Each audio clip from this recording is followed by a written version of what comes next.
This week in games, let's talk about that Xbox podcast, PlayStation not having a major new IP for the year, and our review for Helldivers 2. This is the Two Penny Gamescast.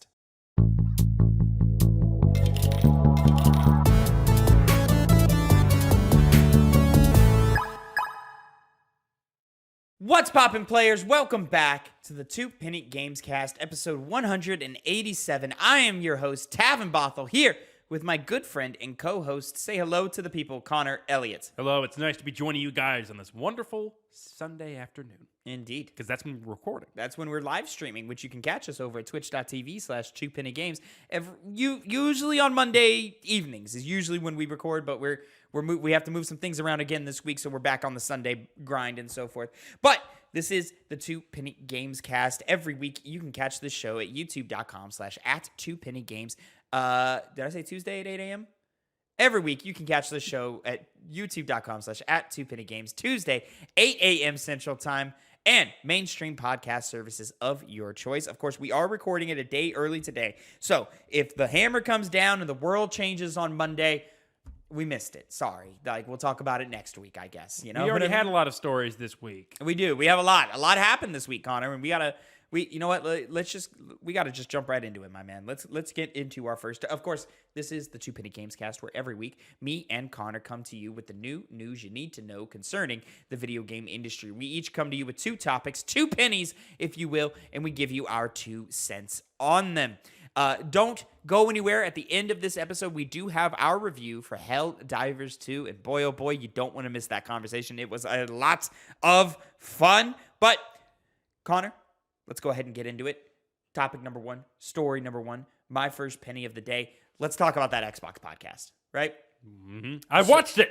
Tavin has said that I don't watch these things at the right time. I did this time. You did it this time? Mm-hmm, Yeah, I did. Congratulations, Connor. It didn't even matter because while we were setting up, he did it again. Yeah, I did. I wanted the refresher. I wanted to make sure I knew I had everything in there. I had planned on coming in with more notes than what I had today, but it slipped my mind, and here we are. So I got a couple of notes here. So let's talk about it. The last couple of weeks, there's been leaks and rumors about every single Xbox game you could think of coming to other platforms such as PlayStation and Nintendo Switch and so forth. Things like Starfield, Indiana Jones, Halo, Gears of War, Hi-Fi Rush, Sea of Thieves. It goes on and on and on and on. And the community was in an uproar about it. Everybody was getting mad. Everybody, why are we even buying this box? There's no point in it. Xbox is going to go third party. We don't trust them, yada, yada, yada, yada, yada. To the point to where Xbox had to respond to the controversy, to the uproar about it. They had to. And they chose to do it with the Xbox podcast, about 22 minutes in length, something like that. Yep. Nothing too crazy to listen to. And yeah, it seems like it's business as usual over at Xbox. Yeah, and to that end, that's kind of the issue because there was a lot of speculation about what exactly Microsoft was planning. And then they kind of fed the fire by saying, hold up, we're going to talk about it later this week on our podcast. Tune in for that. So it made it seem, from a PR perspective, it was going to be a lot more substantial than it actually ended up being. So then they said it. Everyone was kind of like, that's it? That's all you have to say? Couldn't you have done an email, a press release? PlayStation does their blog post. I mean, that's the kind of level of stuff that's put on that This site. would have been one of those. It would have been that. It would have been just a little video. It would have been an episode of the Xbox podcast that would have meant nothing. But because everybody lost their minds to leaks and rumors and you know, a couple of lies, we all lost our minds. And so Xbox had to say, hey, we are addressing this on this episode of the podcast. They even say it in the podcast, hey, this is not how we plan to address this situation when we initially had the plan to do this podcast. Like, we were going to do it, we were going to tackle it in a different way, in a different order. And timing does not work out all the time, but I do still think this was kind of a PR blunder due to the fact that they just didn't at least come out and say, hey, you guys are overreaching, this isn't what it is. You're just wait until the podcast, we'll talk about it more. They could have done something to squash it rather than just let people, simmer in it. But again, you don't want the ball to get away from you. You don't. Speaking to an audience this large is difficult and hard, and it's hard to do it through text. It's hard to do it in a blog post. It's hard to do it in a tweet. They needed to have the face-to-face of it. They needed the words to come out of mouths like Phil Spencer and Sarah Bond and Matt Booty. Those were the three we needed to quell the storm that was happening here, right? See, and the expectation was more than what Xbox was planning. I think this is on the fault of the people on this one for going too far, and all of these leaks and rumors which were not true, which makes me do wonder, were some of these leaks planted? Were some of these rumors planted by Xbox to find out who on their team is leaking things? Because I think that's what Xbox's biggest problem is right now, is everything they're doing gets leaked. Everything they do gets leaked. And there's just nothing shocking or surprising about Xbox anymore, because we know what their plans are a year in advance, to what's actually going to happen. We know probably by the end of this year, they talked about a new console in their podcast. Probably by the end of this year, we're having our mid-generation update. It sounds about right. But Connor, let's get into it. Let's start it with what they started with: releases on other platforms. All of their games going to other platforms, like your PlayStations, like your Nintendo Switches.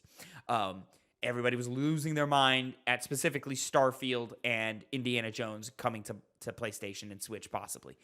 They started it out right away. They said, no, those games, they're staying on Xbox platforms. Now, what is an Xbox platform?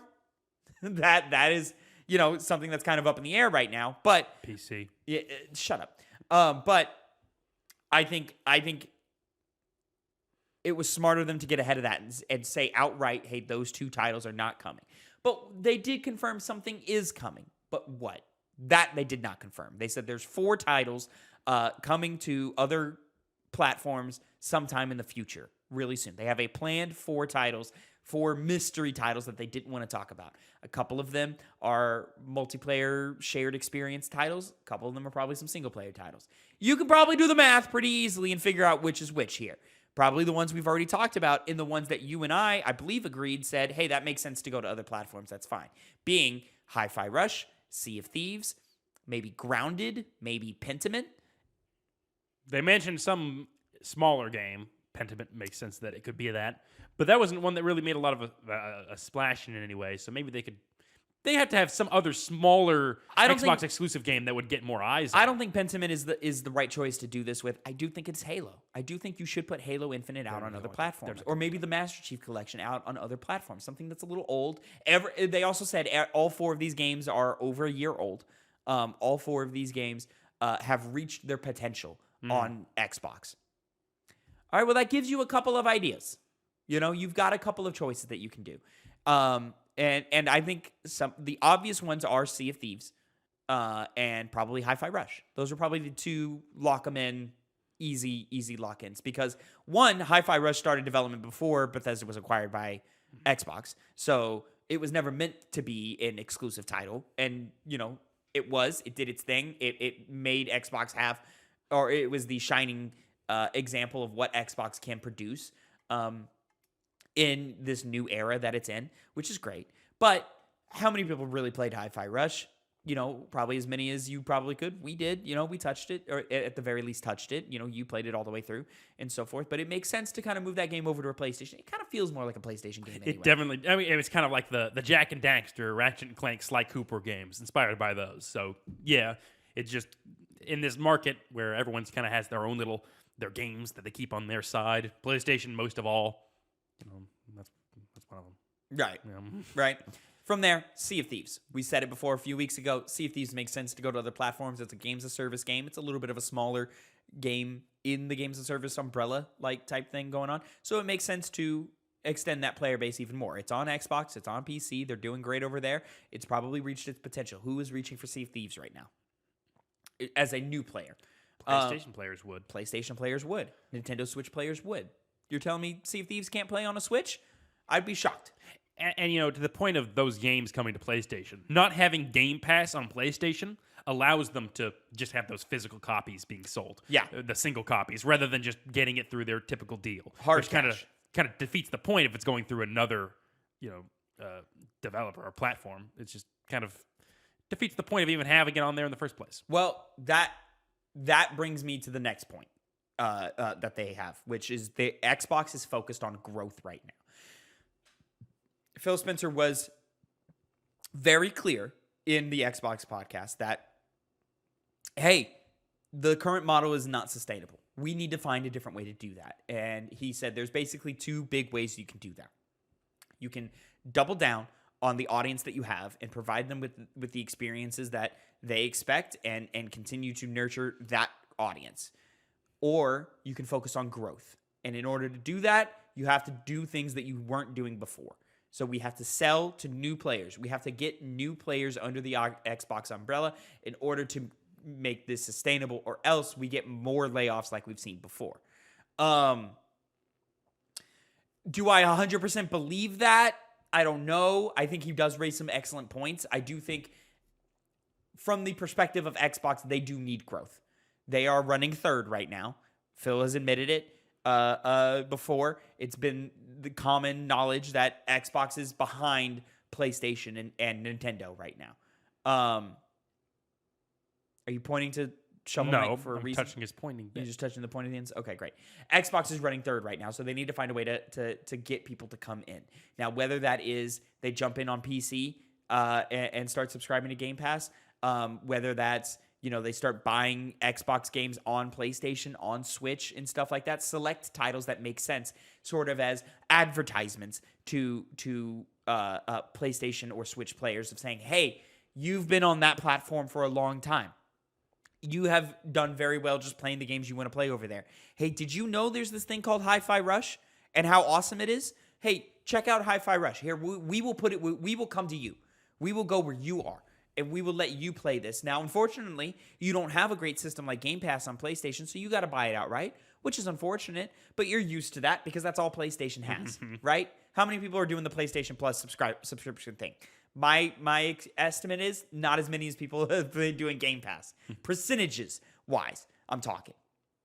I'm saying there's a higher percentage of Xbox players who are using Game Pass as opposed to buying games versus PlayStation players who are using PlayStation Plus versus just buying their games. Yeah. I'm a PlayStation player. I do not subscribe to the upper tiers of PlayStation Plus. I just buy my games on PlayStation, and that's the end of the conversation. Even in raw numbers, Game Pass has to have more. Yeah, both on Xbox and PC, and being a better deal. Even though we've seen PlayStation is outselling the Xbox currently 2 to 1. Overall, yeah. I mean, hard numbers of 2 to 1. Like, that's insane how far ahead they are. So now, hey, let's advertise. Most gamers today have more than one platform that they can play on. So let's advertise it with our goods. Let's use our goods and let Hi-Fi Rush, let's Sea of Thieves, let Grounded, let's let these games speak for themselves. And then we can be like, hey, you do know over on Game Pass, we've got Starfield. We've got Indiana Jones. And hey, guess what? That's also coming to PC. Statistics show you probably have a console and a PC, more than likely. So, hey, come subscribe over to Game Pass over here. You keep playing your games on your PlayStation. That's great. That's cool. We love that. But hey, come on over here. Let's talk. Let's have a conversation. Let's have a relationship. Yeah. As a business strategy, I get it. It makes sense. I'm not mad at it. But is it going to keep people from buying your box? I think so. Now, Xbox is staying strong and saying, hey, no, we're not going anywhere. The boxes will always be a part of Xbox, which is great. But how long will boxes just be a part of this at all? We are a generation or two away from just everything being digital anyway. And guess what? Xbox has a leg up on that. Their cloud streaming services are the best in terms of video games right now.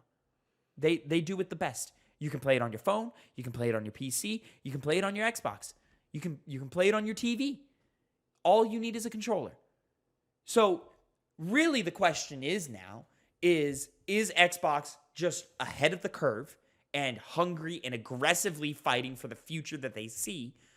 Or are they on the path of self-destruction and are dooming themselves to becoming a third-party publisher? They might be. These are the questions we have to ask. Now, they did talk about another console coming out, another Xbox console coming out. You assume this is the mid-generation refresh that we got from those leaks last year is coming. And then I think they were talking about two different things, because they were talking about something coming out by a piece of hardware coming out by the end of the year. And then they were talking about the next console having the biggest technological leap. Mm-hmm. I think that's the next generation is what they're talking about. Not this mid-generation refresh we're getting probably by the end of the year. I think that's what we're getting in another 3 years, maybe 3 to 4, depending on where we are. You know, we're seeing headlines today of PlayStation not hitting their sales marks for the PlayStation 5 and how they've come out and said, all right, well, now we're entering the second half of the PlayStation 5 now, you know, which feels a little short. Yeah. You know? And it's also brought up questions of what exactly is the next console going to be like? Because how much further can they go? I mean, at a certain point, it feels like you're just going to be spending, like, basically, if comparing it to PC, it's just going to be like, how much are you going to be paying for however the upgrades are going to be for that one? Because it's already pretty pricey. Is it going to be like $800? $900? No, I doubt it. I don't think you can ever do that. But where do they go? They don't. They Point blank, I think that's marketing speech. I don't think we will ever see a biggest technological leap again. I mean, we went from 16-bit to 3D. Like, the doors that kicked down, the opportunities that created, we're not getting that again. There's an intruder. There's a damn intruder. Oh, hi. Scared the shit out of me. Nicole, I was going to have to start getting a knife out. You never know. Scared the absolute...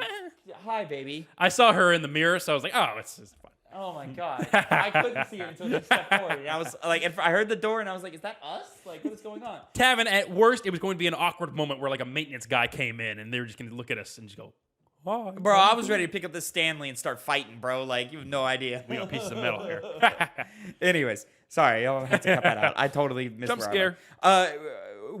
We had the jump from pixel art to 3D, and we're not going to have that again. Like, what barrier is there now? Just to, Hideo Kojima, we're going to make it look so real, your mom's going to think it's a movie? Like, okay, cool. Tavin, do we want that? Your perception of this is held up by reality standards. Because here's the thing. There's this thing called anime. Oh, all right? God. And anime has video games where you put yourself in the video game, not VR. You're in the video game. That's where it has to go. Not anytime soon, but that's where it has to go. I mean, really, the next big leap is streaming, and getting that to work worldwide for everybody. Because right now it doesn't. It just can't with where the internet is and the status of it right now. Like, we just don't have the infrastructure for that. Not even in the U.S. Many places. In a lot of places in the U.S. There's very few places in the U.S. where it works. But you start going global. Australia doesn't have the infrastructure for it. China doesn't have the infrastructure for it. They barely let people play games as it is. Exactly. So it's just a matter of like, how much of this can we take seriously and how much of this is marketing speech? Because there's a lot of marketing speech in this podcast. Especially the entire circumstances surrounding it.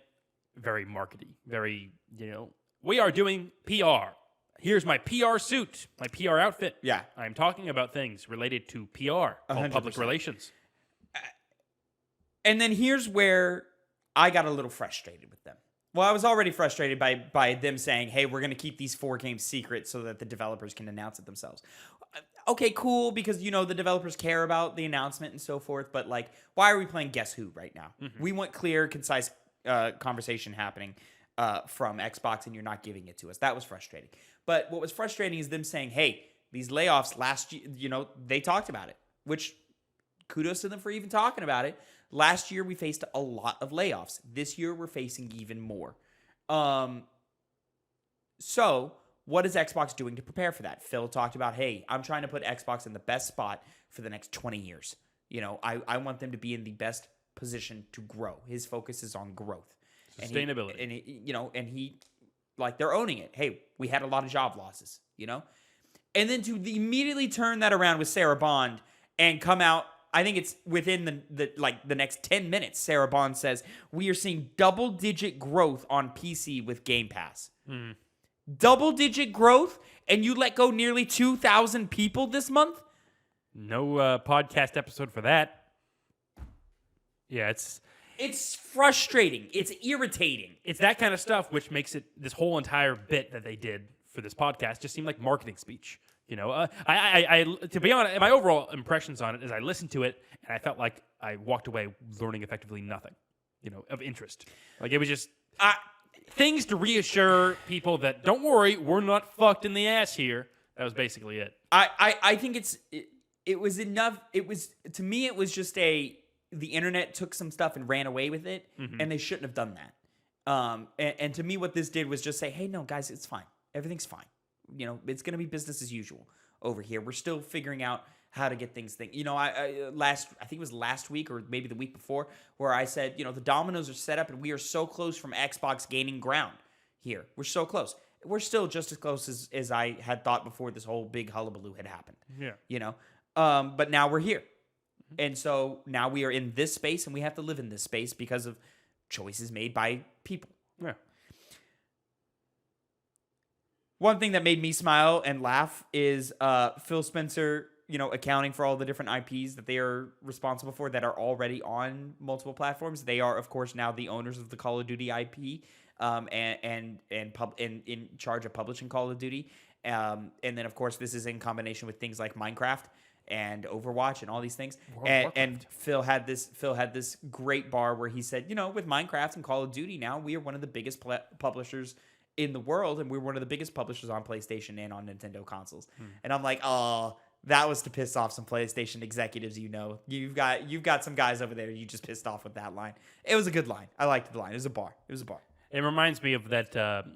What's that fucking show? Whitest Kids You Know, where it's like the two fucking like stockbrokers that are fighting each other across the roof, or they're trying to kill each other. I don't know what you're talking about, but yeah, it sounds like that, right? You know, it's certainly a thing of just like, all right, well, you're stretching the numbers a little bit, but you're not factually wrong, you know? Yeah. And then last piece of information, probably the biggest piece of information or most important piece of information, is that Activision Blizzard games are coming to Game Pass, starting with Diablo 4's next expansion. Woohoo. Yeah. Cool. I wonder, they bought Activision Blizzard and now they want to do things with it? But again, this is the caliber of announcement we were going to get from this podcast regardless. It's just the fact that it's in the context of the internet blew up over the last couple of weeks for nothing. Like, that's why we're here. Otherwise, it would have been an update. People would have had headlines. It would have been like, all right, cool, moving on. Normal. Yeah. Maybe it would have been something that we covered here. But now, because of the perspective that was put on it, now we're here talking about it. If only they could have gotten ahead of it with some site where you say things at a moment's notice and can type as much as you need to. I mean, this is what this was. They didn't want for these words to, because people were going to do what we are doing now, where we dissect these words. Yeah. And undeniably, communication is easiest when there's a face and a voice and you can hear and see them. That is the easiest way to get communication across. Yeah, like when they communicated that 1,900 people were going to be fired and they didn't know who exactly that was. Like that. I mean, there's no easy way to fire 2,000 people, Connor. Like, yeah. They'll do it right, fucking bitch. I don't think they did it wrong. I think they probably did, yeah. Probably did do it wrong? Yeah, I think they could have been a little bit more accurate about who exactly they're getting rid of. I mean, you're not going to put that information out. No. And it was more of a like top-down thing of like, hey, we have to cut this many people, figure it out, studio. You know, and then middle management disseminates that information and it comes down from there. It sucks. It always sucks. It's never fun. It's never great. But when you're as big as Xbox and you hear that word of, you know, nearly 2,000 people going, there's no way to disseminate that information quietly, and there's no way to disseminate that information in an organized manner. Like, there's not, you know? But we'll find out. Anyways, Connor, how are we feeling about close out this topic with how are we feeling about the future of Xbox? I don't give two shits. I am going to play their games on PC if they, you know, regardless of what they do with the Xbox moniker, platform, whatever it is they're planning in the future, I'm going to be completely unaffected by it. I care about it from an industry perspective and how often we talk about it, but for me, I didn't care about this entire podcast they did, and I don't really care about the specifics of what they were saying because it's irrelevant to me, personally. That wasn't my question, but okay. Was it not your question? No, my question is what are your thoughts on the future of Xbox? Oh, I mean, I think they're too big to fail. And with acquiring something like Activision Blizzard recently, they just have a lot of ammunition. Yeah. More than they ever had before. I mean, he said, once again, we have the most, titles on across all platforms, yada, yada, yada. Yeah. It's, as he said, it's true, but it's not as substantial as he makes it out to be yet. Now they kind of have I think a lot of what's holding them up from getting bigger is PlayStation, not letting them get on their own stuff. I agree. Yeah. Yeah. So, no. From here, I still think the future of Xbox is bright. There's hiccups along the way, as there have always been with Xbox. I think there's some weird curse going on with Xbox. I saw one tweet that said, yo, Xbox inherited the curse of Sega and has been trying to persevere through it for 20 years. And you know what? Maybe they're not necessarily wrong. It's weird how tough of a break Xbox gets all the time. Yeah. I think their business strategy, I said it earlier, they're going down two paths. They're going down one of two paths. They are either ahead of the curve and they will eventually become the leading platform for video games, whether that's through streaming, whether that's through the digital marketplace or something like that, or having the strategy of having select titles go to other platforms in order to advertise and bring other people in, and focusing on growth as opposed to focusing on your base and double downing on your base so that you have consistent money coming in. Or they're heading to their own destruction as a individual platform holder, and eventually Microsoft will just be a third-party video game publisher. I would assume, and if I were a betting man, I would put money on the former. Yeah. More likely than them crashing and burning. Yeah. Like, I think Xbox is in just a very unique place. I think they're knocking down walls.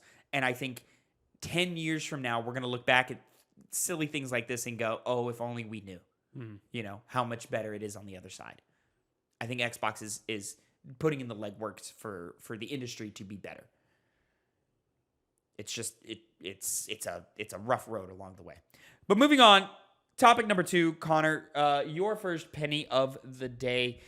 We're not done talking about platform holders, my friend. In fact, we got 2 more conversations happening on it, but let's get to the first one here. Take it away, my friend. Oh, the big dogs are coming out with their new info. Sony Interactive Entertainment will not release, quote, any new major existing franchise titles, end quote, before March 31st, 2025. This is an article by Sal Romano from Gematsu. Sony Interactive Entertainment does not plan to release any new major existing franchise titles next fiscal year, which begins on April 1st, 2023 and ends on March 31st, 2025. The company said during its fiscal year 2023 Q3 earnings briefings, quote, regarding first-party software, we aim to continue to focus on producing high-quality works and developing live service games. Sony Games President, Chief Operating Officer, and Chief Financial Officer Hiroki Totoki said, but while major projects are currently under development, we do not plan to release any new major existing franchise titles next fiscal year, like God of War Ragnarok and Marvel's Spider-Man 2. It should be noted that while, quote, major existing franchise titles includes intellectual property such as God of War and Marvel's Spider-Man, it does not include new intellectual property like Concord or non-major existing franchise titles like Until Dawn. Totoki continued, quote, although the burden of acquisition-related costs will ease next fiscal year, we expect profit from first-party software to decrease slightly from this fiscal year due to the impact of the decrease in sales. Due to this, operating income for the next fiscal year is currently expected to increase slightly from this fiscal year. However, while this our baseline, we are reviewing measures for further improvement in profitability in advance of the annual forecast results announcements this May, end quote. Totoki also discussed the company's future outlook for PlayStation 5 hardware sales during the next fiscal year. Quote, regarding the PlayStation 5 hardware, which will enter its 5th year since launch, partially due to its entering the later half of the console cycle, we aim to optimize sales with a greater emphasis on balance with profits, so we anticipate a gradual decline in unit sales from the next fiscal year onwards, Totoki said. We expect third-party software sales to continue to expand gradually due to the expansion of the PlayStation 5 initial base and the high level of user engagement. In network services, we expect subscribers to be on par with this fiscal year or slightly less due to the impact of price revision we implemented in this fiscal year. But we expect sales to gradually expand due to a shift to attractive premium services. Finally, Totoki discussed his role as chairman of Sony Interactive Entertainment, which he assumed in October 2023, and his visit to its internal studios. And quote, "It's been about 4 months since I became chairman of Sony Interactive Entertainment, and I'm trying to demonstrate leadership and trying to have as many meetings as possible with the management team," Totoki said. "I also visit studios, and everyone is working really hard to fulfill their responsibility to try to optimize the business, and I understand that. But overall growth and sustainable profitability or increasing margin, how will that translate to these goals? I don't think people understand that deeply. I think that it is the problem of the organization. So far as I'm concerned, I try to understand what is happening in the company, in the industry, and also in the perspective of the analysts, and try to explain in a transparent manner so that people can recognize and notice these issues so that we can have a harmonized approach going forward. That is a very general comment since I became the chairperson. There are concrete points which I will not go into today." That was hard to fucking read. My eyes are bleeding. Part of me was like, I should tell Tavin to increase the text size, but I had to persist. I had to prove I was a man. I did what I had to do. You did a good job. You can't read that. It is a little hard to read, but Over here. It was fine at first, but as I kept going down in the text, small text, white on black. I got you. All right. So basically, no big games this year. No big games until probably mid next year. Something we're kind of expecting, or that we talked about in our Helldivers 2 review, which you can catch at the end of this episode, or the breakout review on youtube.com/@2pennygames. Okay. We kind of expected this. Yeah. With how much they've canceled recently. Yep. Live service games specifically. Last of Us multiplayer down. They seem to be reducing the number of live service games that their first-party studios are going to be working on. I think we're just in a gap year. And I think that's a smart move still. I think they kind of read that those games aren't as sustainable as they thought they were going to be. And so rather than tank a big hit, it's better just to cancel them, weather this dry period, and come out with big new games that they've clearly got in the oven. They don't just come up with things on the fly. Yeah, they have plans. It takes time. Yeah, it takes time. I agree in that it's better to just have a gap year than to come out and have a dud, especially because it looks like the dud was going to be from your premier first-party studio, your golden child, Naughty Dog. Mm-hmm. Better to just, no, let's keep our reputation. Let's let players know that, we're still the premium service and all that. And let's just hope these third-party games are the ones that are going to take us to the finish line with, Helldivers 2, with Final Fantasy VII Rebirth. We've got, Rise of the Ronin on the horizon. We've got Stellar Blade on the horizon. Both of those games not coming from first-party studios, but being published as a first-party game. So, I mean, this in coinciding with PlayStation 5 sales are down. They're not what was expected. Maybe your expectations were a little too ambitious, Sony. Maybe you thought you were getting away with more than you probably should have, and I would probably assume that is what happened here. But yeah, I think I guess where I'm at is when we start looking bigger picture with the PlayStation 5, when we start looking at the legacy of the PlayStation 5, how is this going to stack up in comparison to the others? I don't know if it's going to be one of the greatest generations PlayStation's put out at this point in the console cycle, in the console generation. We are, 4 years. We are coming up on our fourth year anniversary of the PlayStation 5 by November of this year. And we've had some great titles, but a lot of these titles are also on PlayStation 4. So what is the reason why we bought this box? I don't think PlayStation has fully given us the reason as to why. We've had some great examples. Ratchet & Clank Rift Apart, Spider-Man 2, Returnal. There's been great examples as to why you needed to buy a PlayStation 5. But I think you can look at the legacy of each console generation and be like, oh, this is why Sony did great here. This is why PlayStation did great here. This is why, this, that, and the third. PlayStation 4 was another version of that where it was like, wow, killer exclusives. great lineup, banger after banger after banger after banger after banger. You jumped in on PlayStation for premier cream of the crop titles. And PlayStation 5 so far has just been, yeah, it's more of that. Which maybe that's not fair to have higher expectations, but I don't know, because higher expectations aren't sustainable. So now we're just kind of, we're treading water here with the PlayStation 5. I mean, as they've just cemented themselves as the narrative, we're the big, new titles that take Your advantage big of single the new player technology. titles, Yeah. They just haven't really done as much as they did in the PS4 era as well. I feel like there was a lot more. There was a larger catalog of big exclusive games, whereas in this one, you can play them elsewhere. PC, they've been more friendly with them and the titles they released there. Even exclusives come out possibly a year later. So ultimately, I think they've really just kind of hit that stagmire. They're in the mire right now, and they don't really know what to do next. I'm more interested in what they've got next year, since they're clearly not coming out with things now. Obviously, you would think Ghost of Tsushima 2. You would think they're, God of War has set itself up for expanding its universe even further, and it's, they kind of want to keep taking advantage of that. Probably smart, because it's God of War, and it's made more money than most of the titles they've released on the PlayStation 5. Yeah, well, and then now you're looking at, their push to live service, and what they're doing there. And I don't think it's a good path to go down for PlayStation. No. I think they've gotten lucky with Helldivers 2, and I think they should just put their eggs in that basket, personally. But yeah, sure, also Bungie's game, because Bungie's probably a pretty good dev studio that you could probably push out a really quality live service title from them.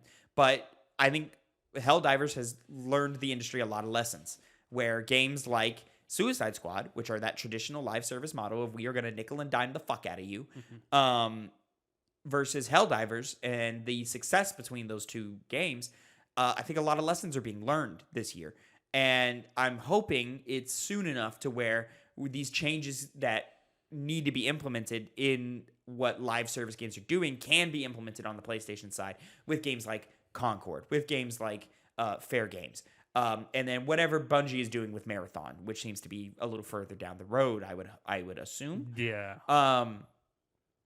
And so now, you take that look and you go, okay, well, you had Naughty Dog working on a multiplayer title for a little while now. So now we're not gonna get a title from your probably your number one studio, you would say, for a while. Santa Monica just put out a game. Insomniac just put out a bunch of games. So now we're looking at the rest of them. Guerrilla just put out a game. So now you're looking at the rest of them and going, all right, well, what next? Like, who's up to bat next? The order would be Sucker Punch. Mm-hmm. And rest assured, we are getting a Ghost of Tsushima 2. But when? And how much? We saw both with, I think, Horizon Forbidden West and with God of War Ragnarok and with Spider-Man 2. All of those were just like, all right, it was more of the last one you gave me, which is great. And I think that worked out best for God of War. But Spider-Man, from a public perception, seemed to be like, it's just more Spider-Man. But getting more Spider-Man is awesome. We got Horizon Forbidden West, and we went, it's more Horizon. More of the same. But it was still a really great title. So now when you're putting out these and you have to put out sequels to these franchises, what do you do? And I don't know what you do. I think that their key to success right now is to make more original games, not be so reliant on their franchises. Because they say there's no big franchise. I mean, that's what they did with PlayStation 4, but you're telling me, Connor, you as a PlayStation gamer don't want to Ghost of Tsushima 2? I mean, I would, but as you just pointed out, that's what became, famous on the PS4 is these new games. Yeah. And we haven't really seen that on the PS5, despite it being out for so long. Yeah. Returnal, it hit that one year. Admittedly, there weren't many other titles to make a big splash. It was kind of a slower year. Also, PlayStation 5 user base was quite small. Yes, that as well. Yeah. And so now that time has passed and people do have PlayStations, it's your time to capitalize on whatever new game you got in the oven rather than just the things people are already expecting. Especially with those ones, for how much longer it takes to make video games, you'll enjoy it, you'll get good money from it, but then, how many more years until the next one comes out? Tsushima, it came out back on the PS4. Before the PS5 even came out. I agree. But their plans are for these, your new IPs are coming from these other studios. Haven Studios, Bungie, and all these, but these are games as service games. It's not why we come to a PlayStation, and that model has fallen out of favor with a lot of gamers right now, despite Helldivers 2's success in the moment. Especially when you take into factor that the online service of PlayStation is undoubtedly the worst. You know, you pay increasing prices to play online. Switch. What? Switch. Okay, yeah, Switch. But Switch also, they know, okay, well, we make the Nintendo games. They double down on their base. They always have. What we were talking about in the Xbox topic. Nintendo doubles down on their base. Exactly. Sony, they're not right now. they were for a long time, though. They were, and that's when they were the most successful. It's when it was the PS4 versus the Xbox One, and everyone was talking about owning a PS4 and the exclusives on those titles. And so, really, they're not the platform that's made to put all of their eggs in a live service multiplayer games. You know, I think that's going to give out. PC, I mean, look, They've spent the last 5 years trying to build that, though. With the creation of Haven Studios, with the acquisition of Bungie. They've been trying to go that route. But they just need to make it free, like PC does. I mean, PC the reason why Helldivers 2 is as popular as it is right now, it's because of PS5 and PC, but the high counts are on PC because you just, it reaches a larger audience than just people who bought PlayStation. I would struggle to see how it's not doing better on PlayStation than PC. Yeah, I just feel like most people would be playing it on PC. Despite being a PlayStation title. I mean, we would have to find out with numbers later on the line, but Yeah. I would put my money on most Helldivers players are on PlayStation. Now I'm not. I'm saying the gap is closer than it's ever been, probably with this one. But I would probably argue it does more on PlayStation because that's where they want it to do well. It's where they want it to do well, but is it? It's where all the ads are got a PlayStation tag on it. Yeah. There's a PlayStation Studios logo on the front of the game when you boot it up. So I don't know. We'll find out. But I think we're having quite a big attachment rate with Helldivers 2. But again, it's just what is the identity of PlayStation? What do they want it to be right now? Mm-hmm. I don't know if I think they feel like they need to change, and they probably do need to change and adapt to some times or whatever. Because for the end of the PS3 era. Throughout the entirety of the PS4 and early PS5, their business model was great. We're going to be hungry. We're going to give you great games. We're going to give you the best experiences possible. Here's Last of Us. Here's the Uncharted trilogy. Killzone was okay. God of War revamped. Horizon, Ghost of Tsushima, Death Stranding. Okay, well, those were all great. Let's make sequels to those because that's how you get money is you sequelize it. You make a franchise out of it by making multiple. So, let's make franchise. Let's, give each other sequels and just give them more of what they love. That's great. Fantastic. But now what are you giving me that's new? And it's the constant search for what's new. And they're trying to do that because 5 years ago, what was new? Fortnite. Call of Duty Warzone, Apex Legends. These things were making stupid money. And in most cases, they still are making stupid money. But now we're 5 years later, and we've seen Avengers. We've seen Anthem. We've seen Suicide Squad kill the Justice League. We've seen, to a lesser extent, because they had a bit of a comeback, Fallout 76. And now we're in this weird space where No Man's Sky. No Man's Sky had a big PlayStation push. Didn't work. Came back. Thriving now, right? So what, as PlayStation, is your lesson to learn from that? Hey, let's put our top-tier, world-renowned developers on this business model, get them to make it work, and they're going to come up with a game that's so good, it doesn't matter that we're going to microtransaction the fuck out of it, because players will play it anyway just because it's so good. Now, clearly that wasn't really working for the Last of Us Naughty Dog guys, and the passion of those devs is behind single-player narrative adventures. So that's what they want to go make on. They don't want to spend the next 10 years working on a Last of Us multiplayer game. They want to go tell the story of Last of Us Part 3. They want to go make a new IP. They want to go they return to Uncharted or something. That's what they want. So, Naughty Dog is big enough because they're a huge team to where they can have two teams going at the same time, but the upkeep for a Last of Us multiplayer live service game would have required the entire studio. These are their words, not ours. And that's not what they wanted to do. And PlayStation was smart enough to not force their hand into it. But Sony does want money. They do want money. Which is why they're doing all of this. Yeah. Artistic pursuit, they don't give two shits about that at the end of the day, for the most part. They used to. But we'll see what PlayStation has in store. Indeed. Connor, moving on to topic number 3, another heartbreaker, at least for me here, and your second penny of the day. Let's jump right into it. Here we go. Take it away, my friend. Yes, we have a VGC article here from Andy Robinson. Sources: Nintendo Switch 2 will now launch in 2025. Boo! What? What's wrong with that? I wanted it this year. Oh, I did too. I thought they were going to do it. I really did. Nintendo's next console could launch later than expected in early 2025, it's claimed. That's according to Brazilian journalist Pedro Henrique Lipe, who claims in a new OX do Controle video that he received the information from 5 separate sources. According to the sources, they are also working on games targeting Q1 2025 to launch alongside the console itself, which has internally slipped out of a previous 2024 target. Gamer reports it's heard, quote, similar whispers, end quote, from industry sources this week, though has not been able to concretely substantiate them. Previously, VGC reported that Nintendo was targeting a launch for its console in late 2024 per development sources. This was later supported by other outlets. There was an update to this story. Since publishing this story, VGC has heard from multiple sources who said Nintendo has told publishers its next console will now launch in Q1 2025. According to the sources, third-party game companies were recently briefed on an internal delay in Nintendo's next-gen launch timing from late 2024 to early the following next year. One publishing source suggested that the delay was so that Nintendo could prepare stronger first-party software for the console. It's possible the next-gen Nintendo console will now follow a similar timeline to the Switch, which was released in March but announced the previous year. VGC has asked Nintendo for comment for this story. Disappointing, because we thought Nintendo was going to be, at least I thought, Nintendo was going to be lining up stuff for this year, the big new games attached to their big new console. Not anymore. So, what are they going to do this year? Similar in the same vein of Sony, who they canceled a bunch of games that they originally were planning on doing, and now they have no franchise titles coming.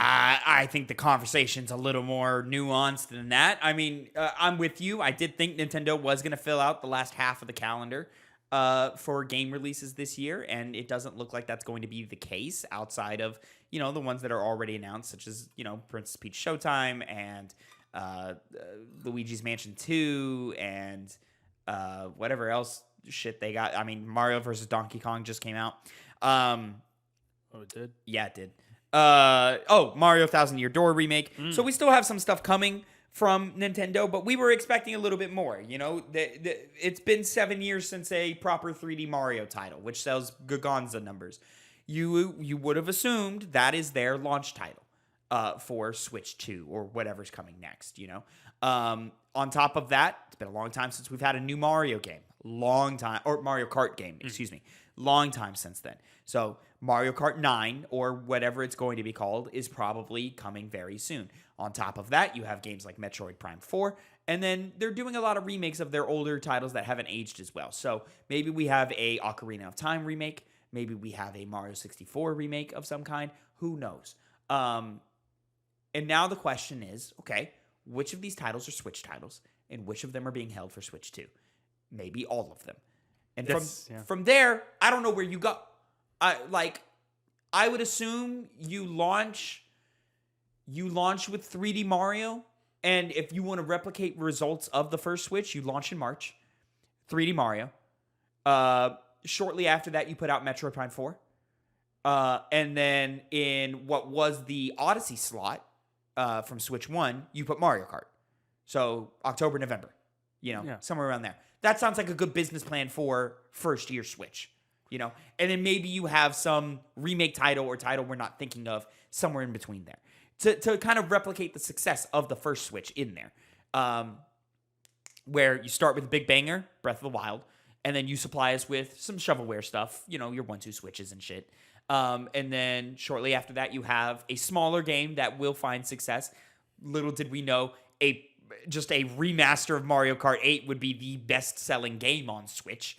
So now, that's a cool thing that you had those back-to-back. And then, you followed up with a 3D Mario title at the end. That was a great path That was a really great run that Nintendo had 2017, 2018, 2019, 2020. But now we're in the final legs of that console. It came in underpowered, and some of these titles are kind of struggling to make waves. Fire Emblem Engage didn't really do what they wanted it to do. Fire Emblem Three Houses is another great example. 2019, shortly after launch of the Switch, that's a great title to have. But Engage didn't seem to set the world on fire like Three Houses. Not necessarily set the world on fire, but it was a success. Yeah. And your Mario sports games all kind of flopped. Tears of the Kingdom was great, but what outside of that? Mario Wonder was great, but what outside of your big headliners? Metroid Dread was cool. We liked Metroid Dread. We'd like more Metroid Dread. Did better than I thought I was going to do. I remember the sales were good for that, weren't they? They were quite good. Yeah. They were quite good. So Nintendo was continuing to have success and continuing to double down on their audience like we're talking about and finding success and growth in there. Everybody's first console is a Nintendo console, and that still probably rings true. Hey, if I have a kid today, the first thing I'm buying them is a Nintendo console. I'm not buying them a PlayStation console. What are they going to do? Play God of War? Hell no. Yeah. But yeah, kid, here's Mario. But this is all things that you would attach to the new Switch. Yeah. Not right now. Yeah. I think you had mentioned it before. Remakes and remasters are the key to success for this year. Because it wouldn't make sense to start new entries into beloved franchises and have it on technology that's, how many years old now? 7. Yeah, exactly. And we've been kind of disappointed at least I have, in the amount of remakes and remasters of games. Particularly, I wanted Twilight Princess. But we got Skyward Sword. But hey, that's something. Skyward Sword HD. Yeah. Nintendo has one of the largest, Catalog. largest catalogs, of games, and they've barely tapped into that. So no, you're right. So. No, yeah, and I think that's how you fill out your first year of Switch 2 is by tapping into that. But now, Connor, let's look at what we know is on the bulletin board right now. Metroid Prime 4. That's the big question mark now. If Switch 2 is slipping, hey, it's not ready for late 2024 like we were planning. What do you do with Metroid Prime 4? You hold it. You think? I think so, yeah. I mean, you want to sell this new console. That's a game that seems to be, ripe for doing so. Yeah. Rather than trying to build it on old technology. I mean, you say that, but let's hop the fence again and look over at PlayStation. 2013, The Last of Us. 2013, PlayStation 4. Doesn't Last of Us on PS4 doesn't come out until almost a year later. And then they did it again, PS4 to PS5. Last of Us Part 2, Ghost of Tsushima. Again, we're 3 years separated from the launch, over 3 years separated from the launch of Last of Us Part 2 until it finally got its PS5 port. Yeah. Ghost of Tsushima less so. What, Director's Cut came out 21? Sounds right? Yeah, I'll say yes. Yeah. God, we were doing that. We were doing this podcast at that time. That's crazy. So God, we reviewed Director's Cut, didn't we? Or had impressions on it or something? I don't think I did. You may have. You may have picked it up. We played it. Okay, interesting. So now that's all Sony though. I mean, yeah. So now we look at Nintendo, and what do they do with a game called like Metroid Prime 4, which you assume is finishing up? You would hope. It's been a long time. So what do you do with it? My money would be hold it, but at the same time, there's nothing wrong with finishing the Switch off with a banger and then putting that banger on the next one. No, but it seems like they kind of already are wanting that for the games they've already announced. Princess Peach, Luigi's Mansion. I mean, you would... Shovelware. Yeah. Mid. Even though I think Princess Peach looks good. I think it looks like a quality title, but it's not gonna be your banger. What title are you ending the Nintendo Switch legacy with? If they had launched this year, it would have been Tears of the Kingdom or Mario Wonder. That was a great final hurrah. So, does Nintendo just say, job done? We did it. We checked all the boxes. Everybody loved it. It was fantastic. Everybody loved it. It was a great console. All these types of things. Do we do that? Or do we go, all right, well, let's fill out this calendar because we have an empty spot. So Metroid Prime 4, yeah, sure, Switch only. Here you go. You brought up last year and so many great games. Nowadays, we already got Sony saying we're not going to be releasing that much. I think Nintendo might just be another victim of that. They blew their load, and now that they don't have the Switch coming out, which I feel like when they were making their plans, that's what they had in mind for this year. was, okay, we're going to, announce the new Switch, and then we're going to announce games as we go on. At the end of the year, it's going to be this big bang. Yeah. They're not doing that now. Nah. And so... Yeah. Now, granted, I love the story of, hey, 2024, PlayStation didn't have anything lined up because they fucked up. Nintendo Switch didn't have anything lined up because they were prepping for their new console. It's an Xbox year, baby. We got, they talked about 10 games coming out. I don't know if we're actually going to get 10, probably 5. But, you've got some great titles coming to Xbox this year. Is this the year of the Xbox? Now, how great would that be able to turn around? Because nobody else showed up. A little bit of a participation trophy, but nobody else showed up. Take advantage of that. I would hope so, Xbox. I hope you do. But these things you can't plan for in advance. They just kind of happen. They have to happen, right? Yeah. So, I don't know. Where will the chips fall? Yeah, it's exactly. I mean, it looks like Xbox is primed for a good year. Even a great year. And I think they had a good year last year. It did. It wasn't the best. They had some duds, but they had some bangers, you weren't particularly fond of Starfield, but that game, I think, was, by all measures, a success. Oh, definitely. Sold a lot, It's a Bethesda game. We had Hi-Fi Rush, which did a lot for the quality, but then we also had Redfall. Not great. So, it's a half in, half out. But this year, I think Xbox is primed to be the big dog, and I would love that for them.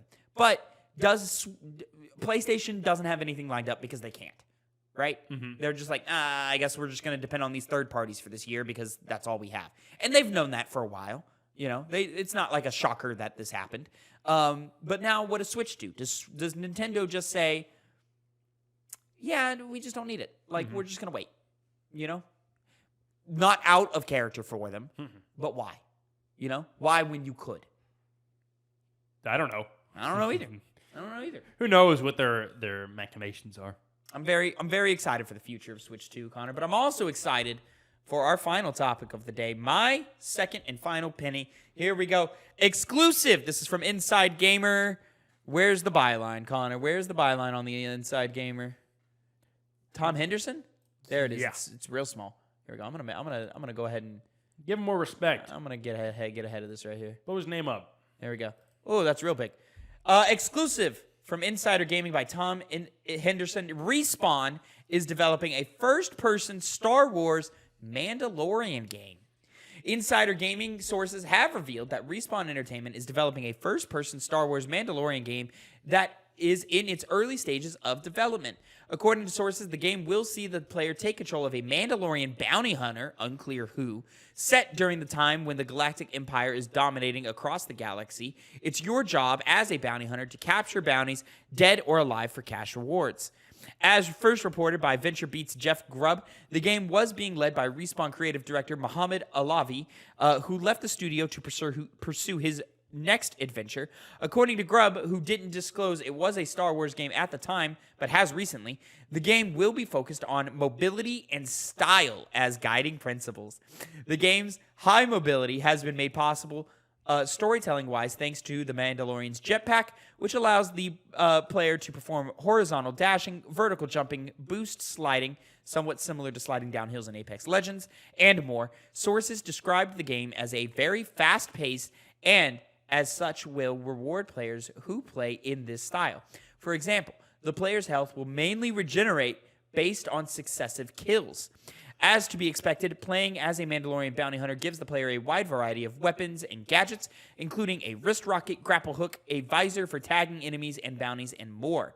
It's understood that the game will not be an open world and have linear levels taking place on a variety of different planets in the Star Wars universe. While it's unclear when the game will be released, it was said we're still a year or two away at the very least. It's currently unclear if the game will have a multiplayer experience or not. And what do you think? All right, great. Yes! Yes! Shut up. Yes! Star Wars fanboy. Oh my God, yes! Are you telling me, Connor, the studio behind two of the best Star Wars titles ever made, one being the second best Star Wars title ever made, Jedi Survivor, those guys who also made Titanfall 1 and 2, the best first-person shooter franchise of all time, hands down. There is no competition. Y'all failed. You people failed Titanfall. I was there. I played it a lot. I was as well. You're telling me those guys who are so good at movement, at momentum, at level design, at first-person shooters, those guys are making a Mandalorian Star Wars game based on movement? Will it have multiplayer? I don't care. Oh, I'm going to be locking these motherfuckers up. I'm going to be cashing in these checks as a bounty hunter, Mandalorian. Yo, Connor, you know me. I was a big fan of the PlayStation 2 Star Wars Bounty Hunter game starring one Jango Fett. That was a fun game. Was it the best game ever made? Absolutely fucking not. And he died like a bitch at the end of the day, so. Why are you always trying to rain on my parade? Why are you always trying to be a bitch? I'm just saying Django's lame. I agree. Mandalorians aren't. That video game was cool. Mandalorians are cool. Yeah. It's a cool concept. I'm interested to see what they're doing with not an open world game, because you would think with what a Mandalorian is, for those of you that don't know, I don't know who would know. Who wouldn't know? They're bounty hunters, effectively. Open world games kind of scream, Bounty hunting. you work with bounty hunters, yeah. Working But through things. I respect that they're not going that route, because it kind of shows they have some kind of vision for it. And Respawn had a good campaign with Titanfall 2. Yeah. With that kind of fast-paced And look at the levels of Titanfall 2. Yeah. They're wide, they're varied, they're complex. They are, yeah. Still plenty of space to do that. Could still make a really fun game. Look at Dishonored. Mm-hmm. Well, it's not an open world game, but it's a damn good stealth linear thing where you're tracking enemies and so forth. Hey, build out those levels a little bit more. Put that respawn movement on it. Hey, man, that's a game. They're kind of seeming like they're getting lined up for all the Star Wars titles, as they just keep doing good with them. Well, remember they got that deal. They've also got that tactics game that they're working with people on, and they've got something else cooking under the hood as well. But yeah, this is great. I'm super excited for this. I think you couldn't have picked a better team for this type of video game. I think they have a vision for what they want this to be. I think that's why we're hearing about it so early, is because the Jedi games have been pretty good, pretty damn good. I think Jedi Survivor is the second best Star Wars video game ever, second to only Knights of the Old Republic. But it's a little outside of their wheelhouse still, right? I mean, they're nailing it, but it's outside of the wheelhouse. Let's see what they do when they are jumping in and doing that thing. You know what I mean?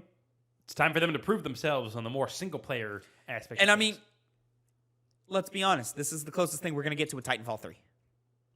No, we can still have it. No, they canceled it. Remember? There was a game in development. They shut it down. They lied. They're just lying. They lied? Yeah, they've still got that game working? I think so, yeah. Not likely. No. Titanfall's unfortunately done. I love Titanfall. I'd give a left nut for a Titanfall 3. But we're not getting that.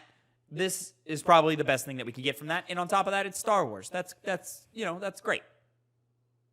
Oh, but it's wacky comedy. No, I don't. I do not. What tone do you think they're going to do with it? Star Wars is kind of more like campy and lighter. Do you think they're going to go more of a darker route, or I think they're going to just kind of... I mean, Star Wars gets their Survivor went there. Yeah, so that's why it's like, well, what are they going to do? So, it's not like it can't be dark. They could. I think tone-wise, I think you should learn a lot from the Mandalorian TV show. I think that's a great tone for a Mandalorian adventure, and I think it's going to be something like that. I think it's going to be on a much bigger scale because, Galactic War is happening at the time right now. I don't think we're getting characters we know. I don't think it's a Boba Fett game. I don't think it's a Din Djarin game. I think original character. Maybe we meet Boba Fett at some point, but I'm kind of fucking sick of meeting Boba Fett. We met him in Survivor, and I was like, why are you here? He was in Survivor? Yeah, man.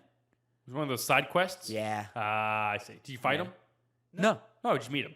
Yeah. Huh. I should look that scene up. Yeah. It's kind of strange. Well, there's that bounty hunter character in Survivor. You eventually fight her, you beat her, and then Bobo walks up and goes, all right, I'm going to take her. Damn, really? That's how that goes out. And you're like, all right, cool. It's a really cool, if you're a fan of Boba Fett, it's a dope scene. Mm-hmm. I'm not a fan of Boba Fett. It's cool. He's whatever, But here, yeah, I think they got something. I think they've got something. Yeah. This sounds very promising. I'm very excited. The pitch just kind of works, right? It just works. So, yeah, I'm excited to see what we got. When are we getting it? 2 or 3 or 1 or 2 years away? That's fucking generous. Probably 3 or 4. Yeah. So this is going to be a end of the PS5 game, maybe even a PlayStation 6 game. Yeah. You know? Ladies and gentlemen, that is it for the news, but don't go anywhere. We, of course, are about to dive straight into our Helldivers 2 review. Young Phil will be joining us, at least for the first half of that review, so make sure you stick around for that. But until next time, have a great time. And Connor, say goodbye to the people. Goodbye.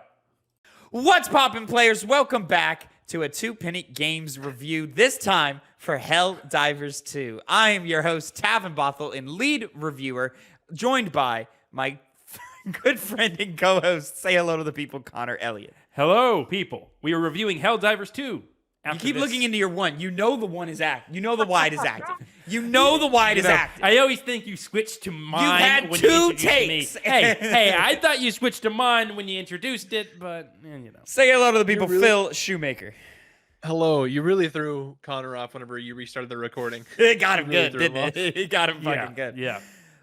Ladies and gentlemen, we're going to start this thing off right because, oh boy, we got some good gaming fun to talk about.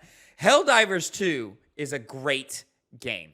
Now, when I say Helldivers 2 is a great game, I'm really coming at it from 2 different perspectives here.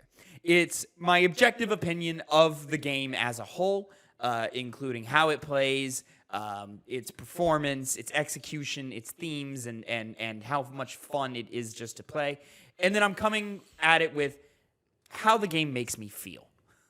And I think I want to start with how it makes me feel, which is not something I always start with, or very often, if ever, have started with.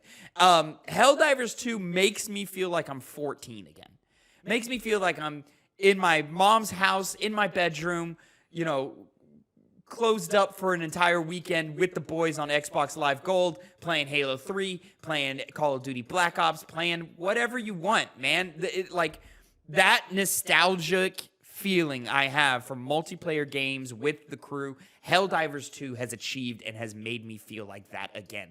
A feeling I never thought I would ever get again. And it's here every time I pick up the controller. And that should speak volumes as to just how much fun the game is to play. And that alone, if you're a guy like me, should confirm whether or not you should pick up and play this game. Now to get into the objective review part of it. Helldivers 2 is a great game. Its shooting is fantastic. It feels great. Every gun has its own unique feel, and it feels exactly how you think it should feel. It sounds exactly how you think it should sound. And it's just so much fun to experiment and play around with all the different weapons and use of stratagems and, squad up with all your buddies and dive into the field and just get your absolute shit rocked, because Helldivers 2, much like the first one, is a very punishing game. I think it is a beautiful game, surprisingly beautiful. There are environments in this game that look phenomenal. It is unbelievably cinematic for it being just a straight up just multiplayer game with enemy NPCs running around. You really do feel like you are just holding your own and you are Earth's last defense and first offense in this game. And that feeling is so awesome. I love the homage to Starship Troopers and all the parody that they're having with that. It was funny because on the first day we played, the voice lines repeat a lot. And the first day we played, I sat back and I was like, these are kind of getting annoying, hearing the same lines over and over again. But the way they're delivered and the tone of the game and just how fun and how much piss it takes out of itself, those repetitive voice lines came all the way back around to me loving them. So every time a character yells out, "For democracy! Have a nice cup of liberty!" or something like that, I smile and I have fun with it and I quote it back at the character who's yelling it. I think the game is well balanced. Yeah, exactly. I think the game is well balanced for how challenging it is.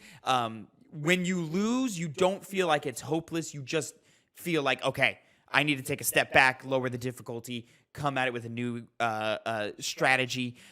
You lose and you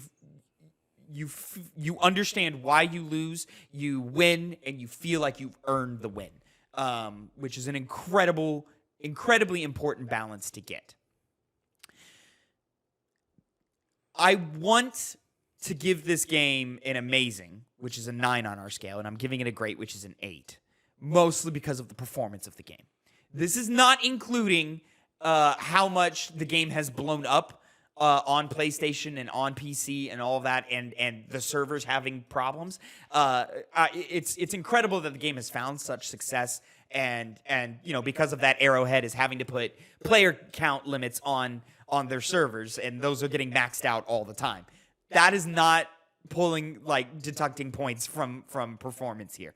When I talk about performance, I do talk about glitches. I do talk about early network connectivity that we're having, and how often the game would crash. The game crashes a lot.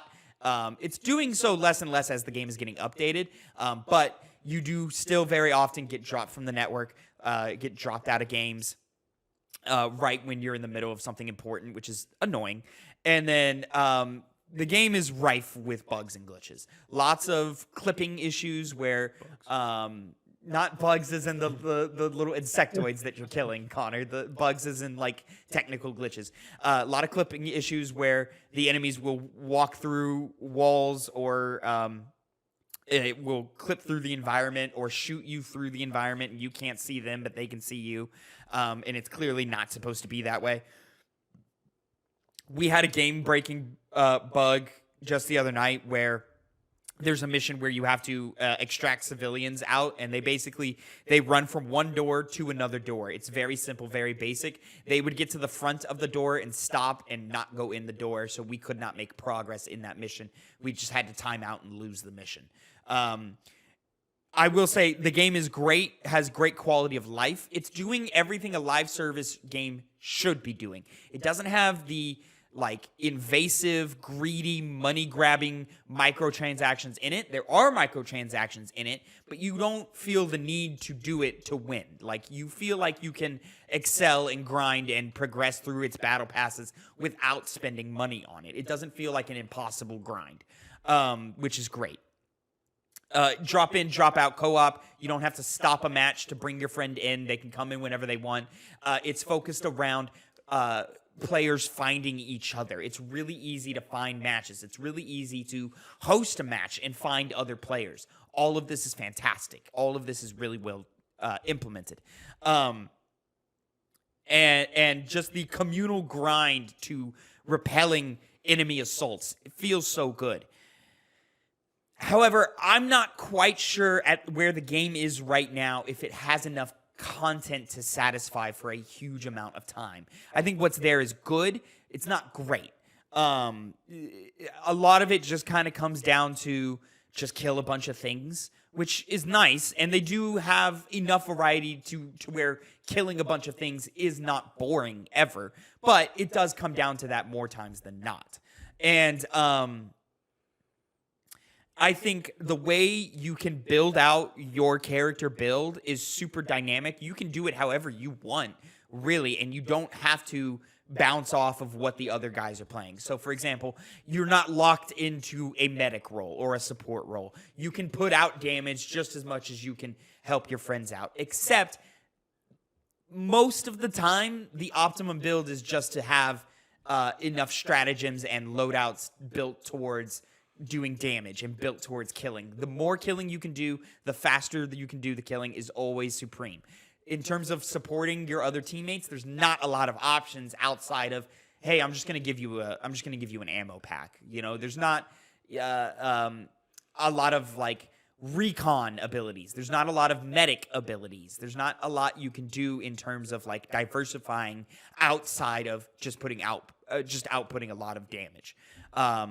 So it's just small things like this that kind of just hold the game back from me from going up to that next level. But again, it's just so fun. It's just so charming. And it works so surprisingly well that all of that kind of falls flat from the perspective of how it is objectively as a game versus how the game makes me feel. And how every single time I've put the game down, I've not wanted to. I've wanted to keep going. It's the endless cycle of one more match. But every time that life forces us to turn it off, I'm always mad. I'm always angry. Why do I have to go to sleep? Why do I have to go to work? I just want to keep playing Helldivers 2. Connor, you've got a little bit more of a limited experience here. Less hours than me. I'm 25 plus. Phil's also 25 plus. Where are you sitting at with it? Also, as another fan of the first game. Yeah, I think it's great. Same as you. The interesting point you made is that there isn't many options to be able to have your class.